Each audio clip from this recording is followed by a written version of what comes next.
ಬೆಂಗಳೂರಿನ ನೈಸ್ ರಸ್ತೆಯ ವಿವಾದ ಈಗ ಮತ್ತೆ ಮುನ್ನೆಲೆಗೆ ಬಂದಿದೆ.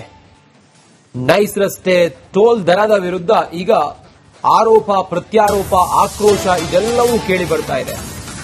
ನೈಸ್ನಿಂದ ಅನಧಿಕೃತವಾಗಿ ಟೋಲ್ ಸಂಗ್ರಹ ಮಾಡ್ತಾ ಇದ್ದಾರೆ ಅನ್ನೋದು ಗಂಭೀರವಾದ ಆರೋಪ. ನೈಸ್ಗೆ ಟೋಲ್ ಕಟ್ಟಬೇಡಿ ಅಂತ ಹೇಳಿ ಕೇಂದ್ರ ಸಚಿವ ಕುಮಾರಸ್ವಾಮಿ ಅವರು ಹೇಳಿದ್ದಾರೆ. ಎಚ್.ಡಿ. ಕುಮಾರಸ್ವಾಮಿ ಕರೆ ನೀಡಿದ ಬಳಿಕ ವಾಹನ ಸವಾರರಿಂದ ಟೋಲ್ನಲ್ಲಿ ಪ್ರಶ್ನೆ ಮಾಡ್ತಾ ಇದ್ದಾರೆ.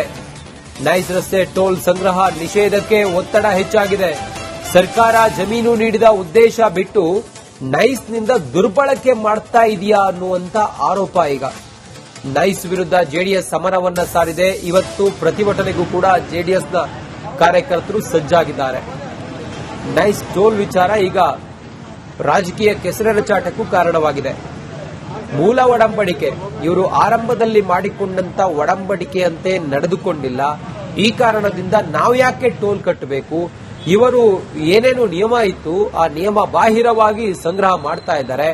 ದಶಕಗಳಿಂದಲೂ ಕೂಡ ಯಾವುದೇ ನಿಯಮದ ಪ್ರಕಾರ ಟೋಲ್ ಸಂಗ್ರಹ ಮಾಡ್ತಾ ಇಲ್ಲ ಅನ್ನೋದು ಗಂಭೀರ ಆರೋಪ. ಹೀಗಾಗಿಯೇ ಜೆಡಿಎಸ್ ನೈಸ್ ಟೋಲ್ ಸಂಗ್ರಹದ ವಿರುದ್ಧ ಸಿಡಿದೆದ್ದು ಪ್ರತಿಭಟನೆಗೂ ಸಜ್ಜಾಗಿದೆ. ಶ್ರೀಮಂತರಲ್ಲ ನಮ್ಮಂತ ರೈತರು